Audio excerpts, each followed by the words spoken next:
Apihin man ako at laitin ang buong mundo. Lahat ng pagsisikap gagawin ko upang magtagumpay sa buhay. Tagumpay na hindi lamang para sa akin, kundi para sa lahat. Mr. Romantiko. Kumusta po kayong lahat, mga giliw naming tagapakinig? Inaanyayahan ko po kayong pakinggan ang pagsasadula ng mga liham kasaysayan ng pag-ibig na padala ng ating mga taga-subaybay at bibigyan buhay ng inyong mga paboritong bituin sa radyo. Mga kasaysayang nagtatampo ng mga pusong sugatan, mga pusong sawi, at mga pusong punong-puno ng pagmamahal. Lahat po yan sa loob ng kalahating oras dito sa ating dulang. Mr. Romantiko.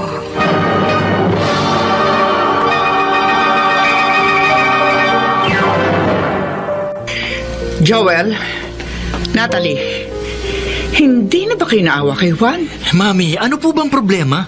Wala naman po kaming ginagawang masama doon sa anak ni Daddy sa labas. Huwag niyo nang banggitin ang salitang yan. Sorry po. Ilang ulit ko ba sasabihin sa inyo na ituring yung tunay na kapatid si Juan dahil kapatid niyo siya sa ama. Dugo siya ng daddy niyo, kaya kadugo niyo rin siya. Sinusunod naman po namin kayo, Mami, ah. Hindi niyo ako sinusunod. Inaapi niyo si Juan. Bakit? Ano mo sinumbong niya sa inyo? Walang isinusumbong si Juan sa akin. Sinagot lamang niya ang tanong ko kung bakit bigla siyang sinipon at kung bakit mayroon siyang pasa. Nagsabi siya ng totoo. Dahil sinusunod niya ang biling ko na huwag siya magkakaila o magsisinungaling sa akin. Mula na matira sa atin si Juan, lagi nyo na lang siyang kinakampihan. Lagi na lang kami ni Joel ang kinagagalitan niyo. Kayo ang pinagsasabihan ko. Dahil kayong gumagawa ng hindi tama. At para maituwid nyo at maitama ang mga pagkakamali nyo. Mami! Maawa kayo kay Juan. Matagal na naging kawawa ang buhay niya bago niya nakilala at nakasamang inyong daddy. Huwag na ninyong dagdagan ng mga pagkukulang sa kanya ng inyong ama. Pakiusap, Joel. Natalie, pakiusap. Oh, Juan, kumusta ka na? Okay lang, Ate Pia. Natutuwa ko na tinawagan mo ako. Kaya nga bago ka umalis dito sa squatter, ibinigay ko sa yung lumang cellphone ko para nagkakatawagan tayo. Maayos ang kalagayan ko rito sa bahay ng daddy ko. Ay, salamat naman. At tinanggap ka ng daddy mo at ng pamilya niya. Dininig na ng Diyos ang dasal ko. Yan ang wag mong kakalimutan, Juan. Ang laging magdadasal. Oo, hindi ko nakakalimutan ang bilin mo sa akin. Natutuwa ako na napabuti na yung katayuan mo. At wala nang umaaway, wala nang nananakit sa'yo. Oh, anong Wala, Ate Pia. Juan, huwag mong sabihing may nangaapi at nananakit pa rin sa'yo dyan sa bahay ng daddy mo. Mga kapatid ko sa ama. Sino nga sila? Natalie at Joel? Oo. Hindi sila komporme na makasama nila ako sa isang bubong. Kaya pinagmamalupitan ka nila. Okay lang, Ate Pia. Ah, anong okay lang? Mga kapatid ko naman sila sa ama. Kaya kahit anong gawin nilang hindi maganda sa akin, pagpapasensyahan ko na lang. Naku, Juan, huwag kang magpapaapi. Kapag nasa tama ka, matuto kang lumaban para hindi ka kinakawawa.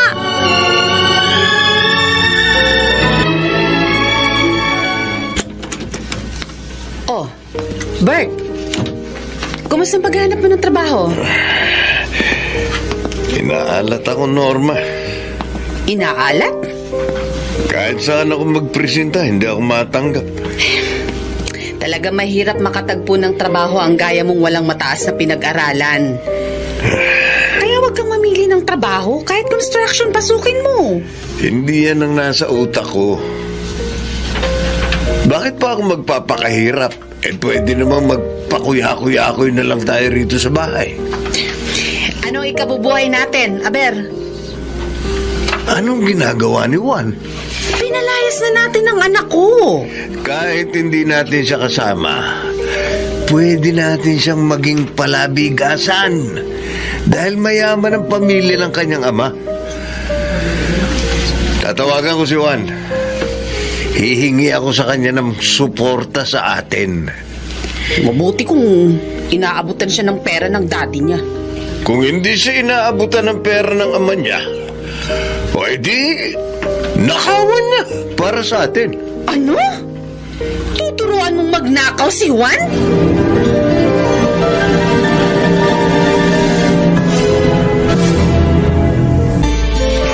Ate Pia, Huwag kang mamroblema, Juan. tinawagan kita kasi tumawag sa akin ang itay ko. At ang sabi niya, obligasyon ko raw na gumanti sa maraming utang na loob ko sa kanila ng inay ko. Kaya gumawa raw ako ng paraan para maabutan ko sila. Kahit magnakaw daw ako. Ha? Yun naman ang wag mo gagawin. Talagang hindi, Ate Pia. Kahit magalit sa akin ang inay at itay ko, hindi ko magagawa ang gusto nila. Kahit kailan hindi ko maaatim na magnakaw. Mang Bert, huwag niyo naman po sanang turuan ng hindi mabuti si Juan. Yang pagtitinda mo ng basahan ang atupagin mo, ha? Nagsumbong po sa akin ang kaibigan ko. Tinuturuan niyo raw po siya magnakaw. Kaya nang masalubong ko kayo, naisipan ko... Kahit anong ituro ko kay Juan, wala kang pakialam. Pero kaibigan ko po siya. Ang asawa ko ang ina ni Juan. Pero pinalayas niyo na po siya. Sa tagal ng naging hirap namin kay Juan, may dapat siyang bayaran sa amin ng kanyang ina. Pero Mang Bert... Huwag kang marunong pa sa amin, ha? Hindi ka namin pinakikialaman. Kaya huwag mo kaming pakialaman.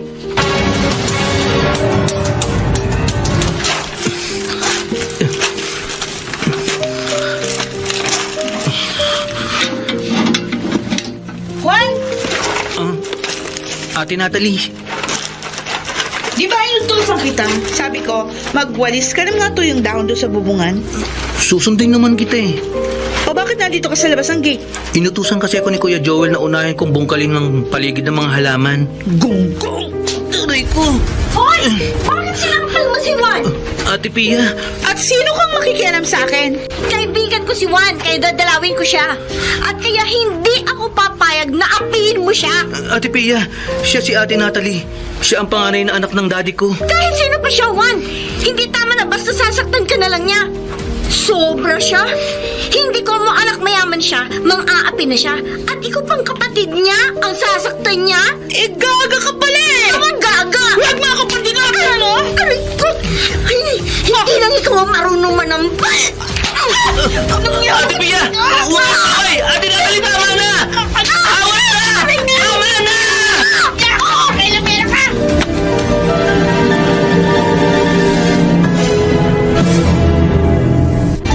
Mami! Kaibigan ni Juan ang umaway sa akin! Ate Natalie, mabait si Ate Pia. Hindi lang kayo nagkaintindihan. O natural lang na ipagtanggol at kampihan mang toilet mong galing sa squatter! Natalie, hindi ko mo galing sa squatter, aawayin mo na. O yan na naman kayo, Mami! Mami! Ibang tao na naman pong kinakampihan nyo. Wala akong pinapanigan. Ang sinasabi ko at gusto kong mangyari, huwag kayong basta makikipag-away. Kung nagkataon nandito pang Pia na yung pag-uwi ko, hindi ako papayag na saktan niya si Ate Natalie. Parang gusto mo ang tulungan ng Juan na ito, yung kaibigan niya. Hindi, Ate Natalie. Umawat lang ako sa inyo ni Ate Pia. Kahit sino umawat kay Ate Natalie, dapat siya ang kampihan at tulungan mo, Juan. Dahil dito ka nakatira sa amin. Ang dapat at tama, huwag kayong makipag-away kahit kanino. Natalie, Joel, Sige. Kami na lang lagi ni Joel pagsabihan niyo, Mami. At lagi niyo lang kampihan ng Juan na yan. ano mo ito na? Hoy! Joel! Natalie! Hindi mo yung dalawang yan? Mami, pasensya na po. Wala kang kasalanan. Dahil po sa akin, parang nagtampo po sina Ate Natalie at Kuya Joel. Huwag mo silang intindihin. Baka kasundo mo rin sila, Juan. Iyan po ang pagsisikapan ko, Mami. Gagawin ko po ang lahat para wala kayong pagsisihan ni Daddy sa pagkup-kup niyo sa akin. Kahit kailan, Joel, hindi ko makakagaanan ng loob ang Juan na yun. Tulad ng gusto mangyari ni Mami. Pareho lang tayo, ate. Mula nang dito siya tumira, lagi na lang siya kinakampihan ni Mami. Para tuloy siya ang tunay na anak ni Mami. At tayo, hindi. Kung ako lang masusunod, palalayasin kong Juan na yun. Ate, pwedeng mangyari yan. Paano? May plano ako. Mapapalayas na dito sa atin si Juan. Makukulong pa siya.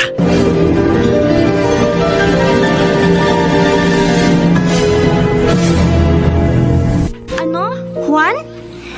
Tinawagan ka na naman ng itay bird mo? Oo, Ate Pia. Kaya tinawagan kita. At kinukulit ka niyang magnakaw. Kung sa ibang tao hindi ko magawang magnakaw, sa tunay ko pa kayang ama?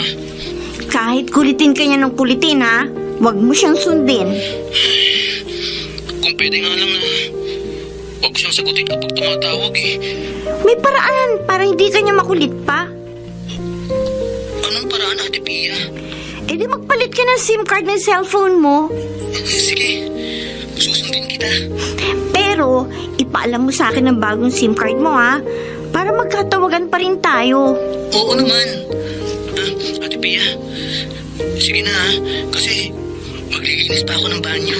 O sige, mag-iingat ka lagi. Ikaw rin. Bye. Bye! Sigurado ko na si konduktor na naman ang kausap mo sa telepono, ano, Pia? Sinong konduktor? Eh, sino pa? Eh, di si Juan. Ang taas mangarap ng kumag na yon. Galing lang dito sa squatter, eh, gusto maging doktor. Mas bagay naman sa kanya maging konduktor. Imo, talagang mataas ang pangarap ni Juan. Pero malamang maabot niya at matupad yun. Dahil nakatira na siya sa poder na kanyang tunay na ama na mayaman. Hindi ko mo nasampid si Juan sa mayaman, makakapag-doktor na siya. Parang ikaw, kahit anong gawin mo, habang panahon ka na lang magtitinda ng basahan. Piyang basahan! Hoy! Ikaw ang habang panahon na lang magiging standby kasi wala kang pangarap. Emong tambay! Tambay! Buisit talaga yung anak mo, Norma. Wala na siya sa poder natin. Napabwisit ka pa sa kanya? Noong isang araw ko pa siya tinawagan at sinabihang magnakaw sa tinitiran niya. Hanggang ngayon, wala pa rin nangyayari. Ay malamang, hindi ka niya sinunod. Kaya nga, gusto ko siya tawagan uli at kagalitan. Hindi ko na siya makontak eh. Mahirap mo na siyang mapasunod sa gusto mo dahil wala na siya sa poder natin. Kung nagkataong hindi mo siya pinalayas, makatitikim na naman sa akin yan ng gulpi. Pag nakita ko siya, magugulpi ko talaga siya.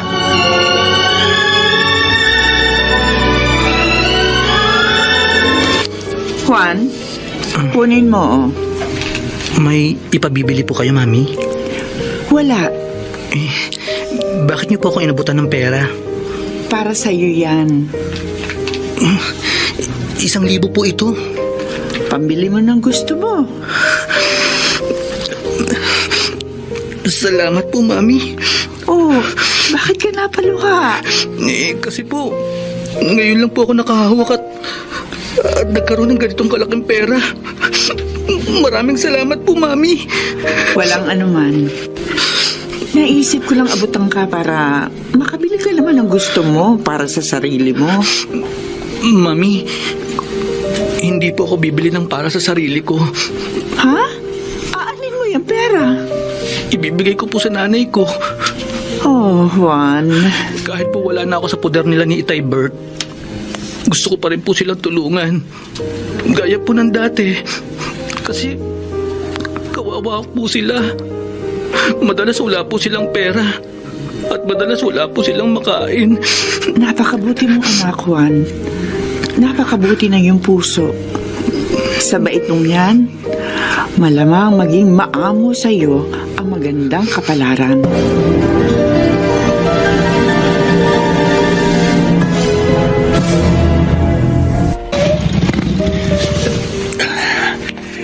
Timo, mabuti nandito ka sa eskinita. Alam ko naman kasi na ayaw mong ikaw ang nag-aantay, Joel. Mabuti na lang kabisado mong mainipin ako.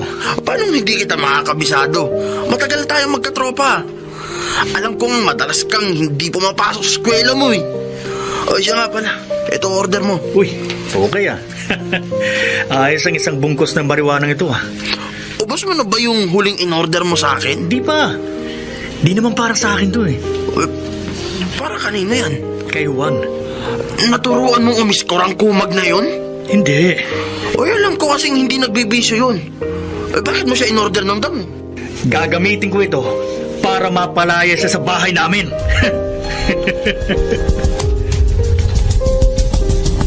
Basahan! Bili na kayo ng basahan! Ate Pia, Uy, Juan! Mabuti na pasyal ka dito sa squatter. Pwede ba namang hindi ako pumasyal rito? Narito ang best friend ko. Best friend mo? Sino? Sino pa? Eh di ikaw. Ate Pia, hinanap talaga kita para pakiusapan. Pakiusapan? Galing kasi ako kina inay. Wala siya roon. Pati si Itay Bert. Aabutan ko sana sila ng 1,000 piso. Binigyan kasi ako ng pera ng Mami Mercy ko.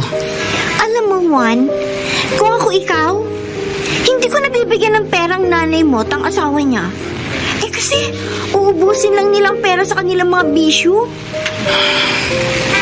Hindi pa rin ba sila nagbabago? Kahit wala na ako sa poder nila? Naku! Hindi! Malabo na sila magbago. Kasi, sagad na yata sa buto nilang kanilang mga bisyo.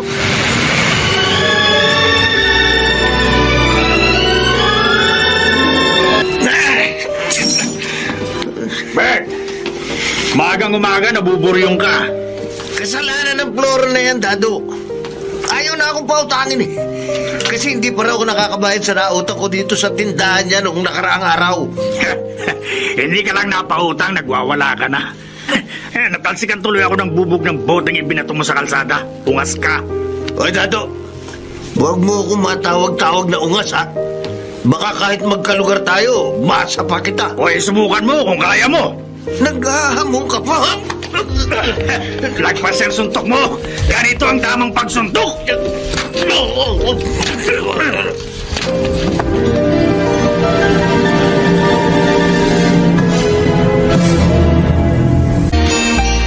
Kumusta ang pag-aaral mo, Joel? Okay lang po, Daddy. Dapat. Dahil ikaw inaasahan kong tutupad sa pangarap ko na hindi ko nagawa nung araw. Daddy, lang di beses na pong sinabi sa akin. Inuulit-ulit ko sa iyo para matandaan mo. Dahil ayokong mabigo ang pangarap kong magkaroon ng doktor sa pamilya natin. Hindi ko naman po pinababayaan ang pag-aaral ko. Sige, lalakad na ako. Baka mahuli ako sa appointment ko. Teka, Daddy. May kailangan ka? Wala po. May importante na ako ipapaalam sa inyo. Tungkol saan? Tungkol po sa masamang bisyo ni Juan. Si Juan? Nagbibisyo? Opo. Gumagamit po ang anak ninyo sa labas ng marijuana. Kuya Joel, nagkakamali ka. Huwag ka nang magsinungaling, Juan. Hindi ko isasama dito si Daddy sa kwarto mo kung hindi ko nabisto ang kalokohan mo. Pero hindi totoong ibinibintang mo sa akin. Hindi ka totoong gumagamit ng marijuana, Juan? Hindi po, Daddy. Sa lahat ng ayoko, ang malaman kong meron dito sa pamamahay ko na may masamang bisyo. Magkakaila ka pa kasi, bistado ka na. Oh, itong bag mo. Anong gagawin mo sa bag ko? Di bubuksan ko sa harap ni Daddy para hindi mo may kaila ang kalokohan mo. Mga damit ko lang ang laman ng bag na yan. Mga damit? Oh, ito. Ano tong nasa bag mo? Ha? Ano to? Isang bungkos na marijuana yan. Paano nagkaroon yan sa bag ko? Nagmamaang-maang ka pa eh. Ito ang katibayan na nagbibisyo ka. Umamin ka na, Juan. Adik ka sa damo. Adik ka!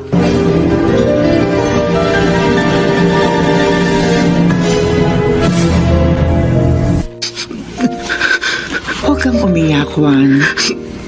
Mami, hindi po ako adik. Naniniwala ako sa'yo. Hindi ko nga po talaga alam kung bakit at paano nagkaroon ng marijuana sa bag ko eh. Nakikita ko sa'yo mga mata at mga ikinikilos. Nagsasabi ka ng totoo. Ayaw po maniwala sa akin ni Kuya Joel. Ang daddy mo, naniniwala ba siya sa binibintang ng Kuya Joel mo sa'yo? Hindi po niya sinabing naniniwala siya. Pero tinignan niya po ako ng matalim bago po siya umalis. At sinabi po niyang mag-uusap pa kami pag uwi niya. Huwag kang mabahala. Pagdating ng daddy mo, kakausapin ko siya. Paliliwanagan ko na wala kang kasalanan. Talaga pong wala akong kasalanan.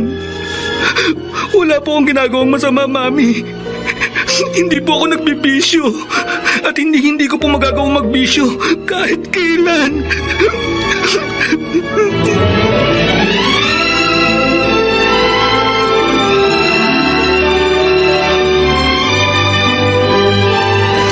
Dado! Dado, lumabas ka dyan! Dado! Dali lang! Oh, ikaw pala, Norma. Mabuti na riyan ka. Ano bang problema? Nagtanong ka pa? Bakit mo ginulpisibe? Kasalanan niya eh. Nagwala sa tindahan ni Flora. Pati ako natalsikan ng bubog ng boteng ibinato niya sa kalsada. Sana pinagpasensyahan mo na lang. Alam mo namang lasing eh. Bigla niya akong inundayan ng suntok eh. Kaya napilitan akong patulan siya. Matapang ka lang sa lasing. Akala ko tuloy patay ng asawa ko nang madatnan ko nakabalagta sa bahay namin. Yung pala ginulpi mo. Norma, Ako ang harapin mo. hindi ako pumapatol sa babae. Walang hiya ka? Teka, Norma. Dado ka? Ano mo ba yung mga bato, ha? Bahala ka nga dyan. Hoy! Huwag ka magtago dyan sa bahay mo! Lumabas ka! Walang hiya ka! Lumabas ka! Hoy!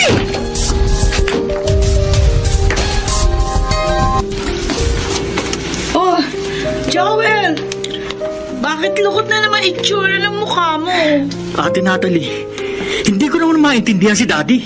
Sabi sa akin nung kasambahay, nahuli mo raw na may mga nakatagong marijuana sa bag ni Juan? Oo, huling-huli ko sa akto.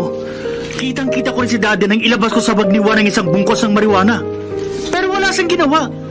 Sinabi lang niya, mag-uusap sila ni Juan pagbalik niya. O, ano bang inaasahan mo na gagawin ni Daddy?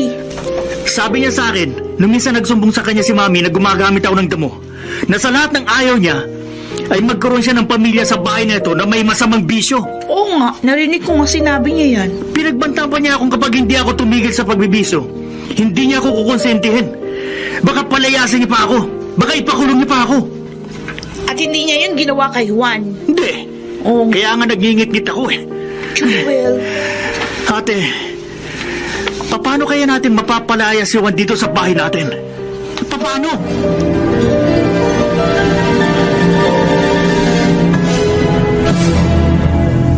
Bercy, huwag mong ipagtanggol si Juan. Hindi ko siya pinagtatanggol, Saldi. Ang sinasabi ko lang, hindi sapat na dahilan na nakitaan siya ng marijuana sa kanyang bag para pagbintangan na siyang magamit noon. Malalaman ko kung totoo ang bintang sa kanya ni Joel na lulong siya sa masamang bisyo. Ipada-drug test ko siya. At kapag napatunayan mong gumagamit nga si Juan ng marijuana, pagagalitan mo siya, sasaktan mo, malalayasin mo. Hindi ko maaaring konsintihin ang anumang katarantaduhan sa bahay na ito. Saldi, matagal mo nang napabayaan si Juan. Hindi dahilan yun para konsintihin ko siyang magkaroon ng masamang bisyo. Dapat mo lang punan ang mga naging pagkukulang mo sa kanya. Bercy, Kapag nalantad na nagbibisyo si Juan, huwag mo siyang kulong at magmamalasakit sa kanya kapag pinaalis mo siya sa poder natin. Malamang na lalo siya maligaw ng landas at tuloy niya na masira ang buhay niya at kinabukasan. Saldi, may kasalanan man o wala si Juan, kailangan niya ng tulong natin. Kaya hindi natin siya dapat pabayaan.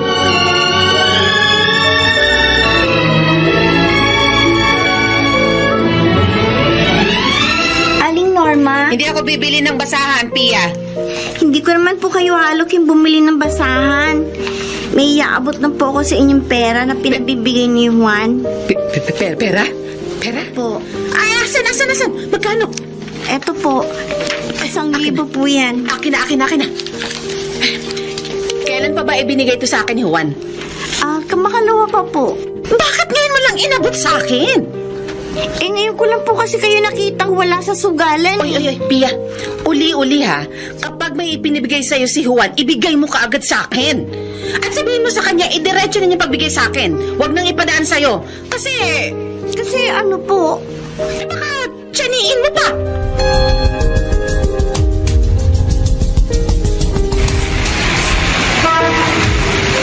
Basahan! Basahan po! Bili na kayo! Ang tumal naman ang benta ko ngayon. Ang init pa naman ng araw. Pia! Ay, Naku! Pia! Ay, pawis na pawis ka na! okay lang po, Aling Cynthia. Oy! Huwag mo na ako tumaging Aling Cynthia. Naku, lalo akong tumatanda niyan eh. 30 anyos pa lang ako. Tatawagin mo ako ng Aling... Respeto lang po. Huwag mo na ako irespeto. Kesa naman parang binabastos mo ako. Ano po bang gusto niyong itawag ko sa inyo? Cynthia! May kailangan po ba kayo sa akin? Wala. Bakit? Bakit ako lumapit sa'yo? Kasi, tanga ka. Ay, tanga po ako? Oo, saksakan ka ng tanga. Ay kasi sinasayang mo ang ganda mo sa pagbibenta lang ng mga basahan. Nagpapakahirap ka, nagpapakapagod para lang kumita ng konting bariya. Samantalang kung gugustuhin mo, pwede ka namang kumita ng malaki. Hindi ka pa pagpapawisan, maganda pa ang bihis mo, at mabango ka pa. Magkalugar tayo, kaya pinagmamalasakitan lang kita. Ano naman pong trabaho? Anong trabaho ang dapat mong gawin? Opo. O, di gaya ng trabaho ko. GRO. O, Ano po? GRO?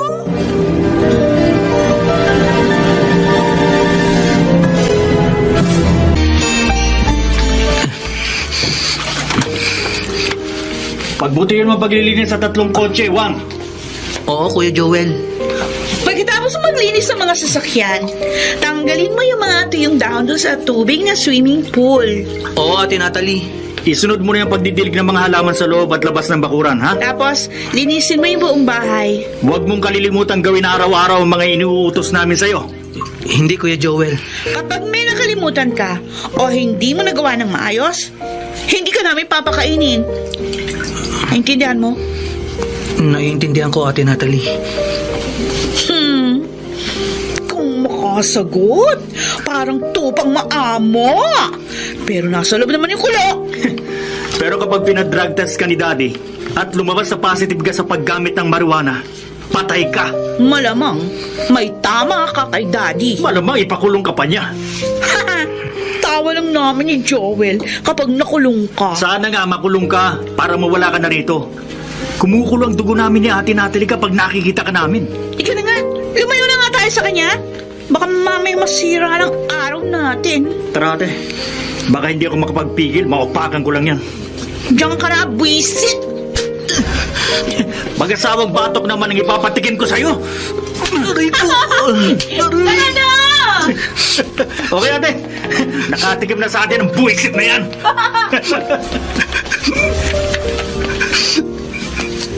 Masakit, Kuya Joel. Ate Natalie. Hindi masakit ang mga pagbatok at pananakit niyo sa akin. Ang masakit sa akin, ang hindi niyo pagturing sa akin bilang kapatid niyo.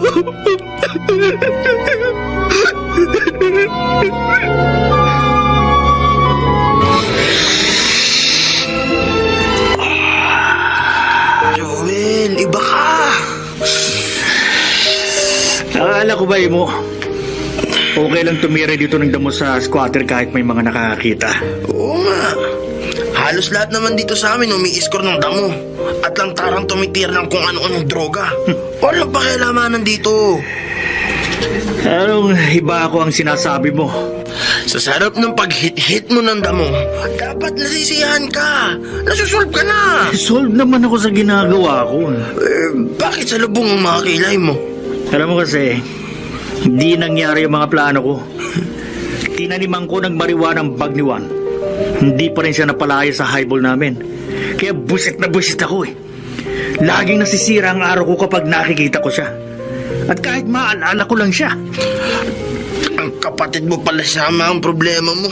Madali lang yan, tol. Napakadaling mawala sa highball yung taong kinabibisitan mo.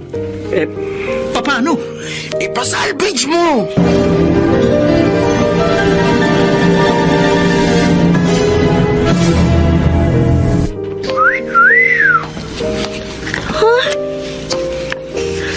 Mang Dado, ako po bang sinisipulan ninyo?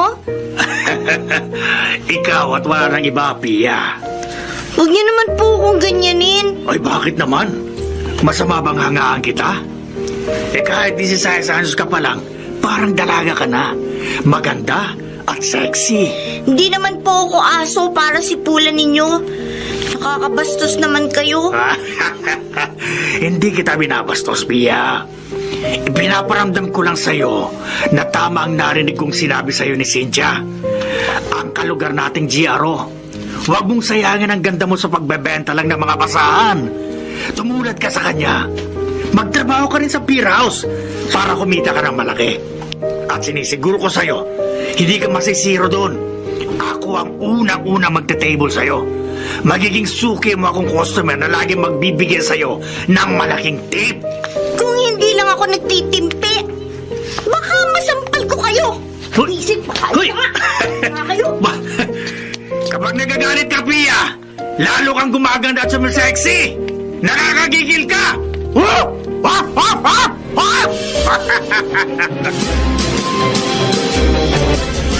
Ang bastos naman ng mandadong yun, Ate Pia. Kaya nga tumawag ako sa'yo para mahinga ko sa iyong inis ko sa kanya, Juan. Tungganan niyo, pero parang wala siyang pinagkatandaan. Maraming gaya niyan sa lugar natin. Oo nga, mga manyakis. Hayaan mo, Ate Pia, kapag sa awa ng Diyos natupad ang pangarap ko, nakatapos ako ng pag-aaral at naging doktor ako, tutulungan kita para makaalis ka rin sa lugar na yan. Hindi naman problema sa akin ang lugar, Juan eh. Dito na ako pinanganak at lumaki sa squatter. Sanay na ako dito. Ang ibang mga taga ritong problema ko. May iba sa kanila, mabisyo, palaaway, magulo, at bastos, gaya ni Mang Dado. Yun nga ang ibig kong sabihin. May ibang masamang impluensya sa lugar natin. Wala sanang problema kung lahat ng mapapatira rito katulad mo, mabait, may pangarap. Ate Pia, sa susunod na pasukan nga pala, mag-aaral na ako. Ay, oo nga no, napatigil ka nga pala sa pag-aaral. Dahil pilit akong pinatigil ng inay at ni Itay Bert. Pero ngayon nakatira na ako sa tunay kong ama, pagsisikapan kong ituloy at matupad ang ambisyon kong balang araw, maging isang doktor.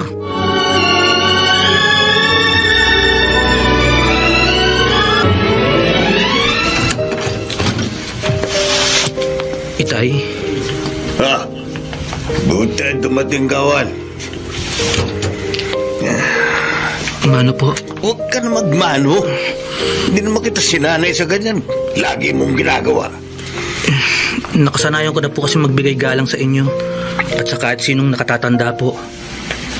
Yun po kasi ang itinuro sa akin ng mother nung nag-aaral ako sa kinder sa barangay. Buisit ka. Itay, nakainom na naman po kayo. Paano hindi ako iinom? Kumukulong dugo ko sa'yo. Itay, Hindi mo sinunod ang iniutos ko sa'yo. Kaya lagi kaming dieta ng inay mo sa aming mga bisyo. nagbibigay naman po ako kahit papaano ng panggastos sa inyo ni inay ah. Kung sinunod mo ko, kung nagnakaw ka sa tinitiran mo, sana hindi barya-baril lang ang naibibigay mo sa amin. Huwag po kayong mag-alala. Sisikapin ko pong madagdagan yung ibinibigay ko po sa inyo sa ibang araw. Dapat! Utang mo sa amin ang inay mo ang buhay mo. Marami kaming naging hirap, pagod at gasto sa'yo na dapat bayaran mo sa amin kahit wala ka na sa poder namin. Tay, Ah. ang inay po. Nagtanong ka pa. Alam mo naman, pag wala rito sa bayo, nasa sugalan. Ito po. Yeah. Kunin niyo po. Hala. Sa susunod, dagdagan mo to, ha. Opo, Itay. At huwag kang papali ng pagbibigay sa amin, buwan-buwan. Para laging may pamamamakot, may pansugal ang inay mo. Tandaan mo yan. Para hindi ka tamaan sa akin, buisit ka.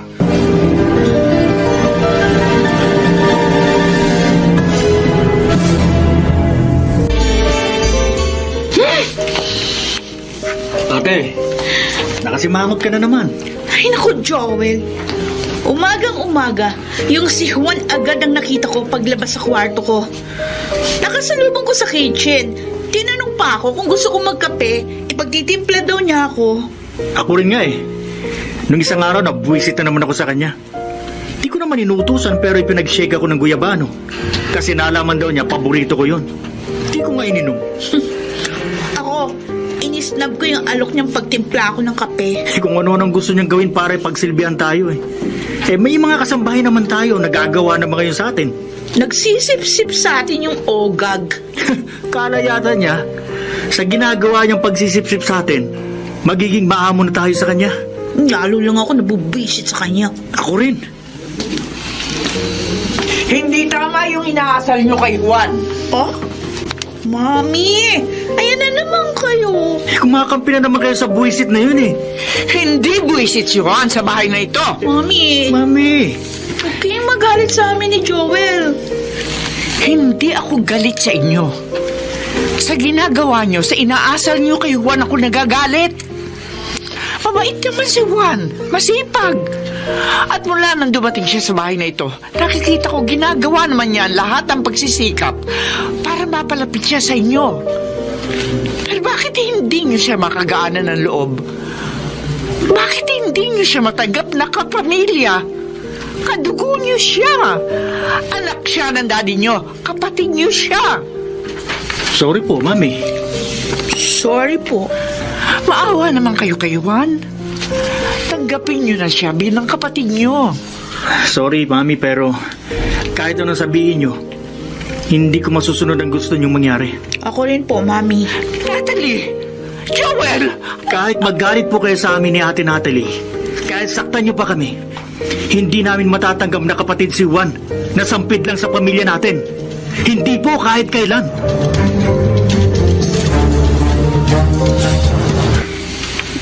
Ngayon lang ako nagkaroon ng oras.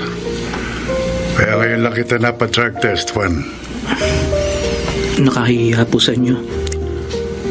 Nabahala po kayo. Okay lang. Ang importante, malaman kong resulta ng test sa'yo. Daddy, Kapag nag-positive ka, kapag lumitaw sa test na gumagamit ka ng marijuana, iparirehab kita.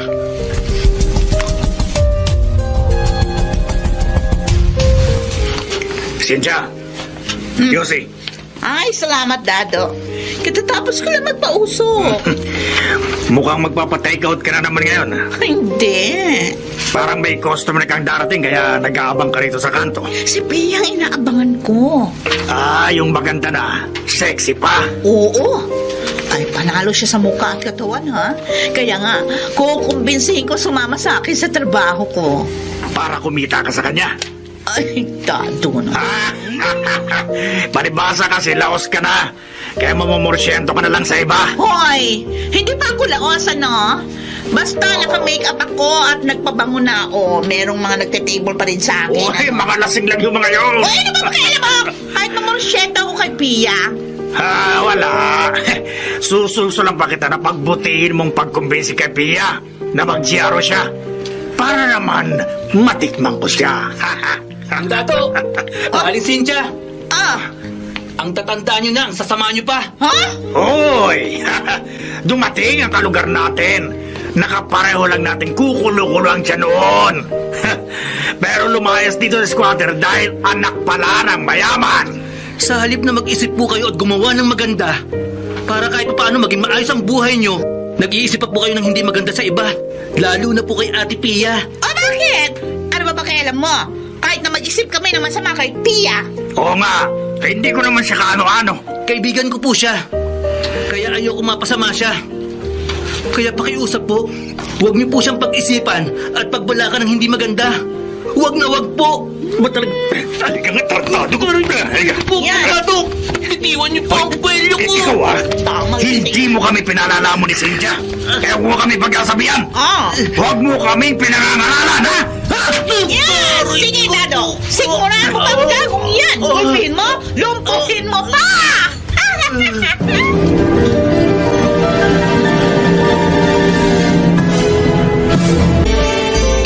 Oh, anong napala mo, Juan? Emo? Ay, sukat, sasabat-sabat ka sa pag-uusap ni Namang Dado at Aling Cynthia.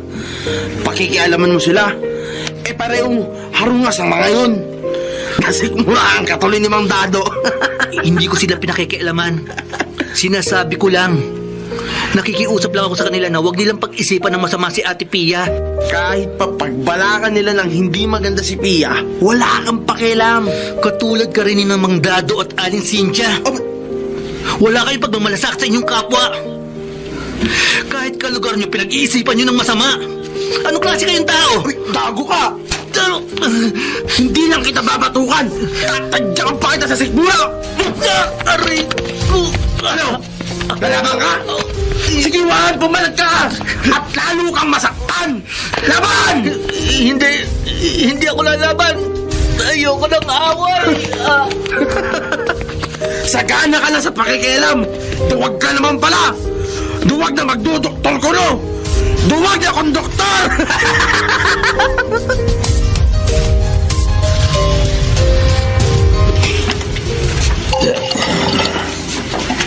Bert!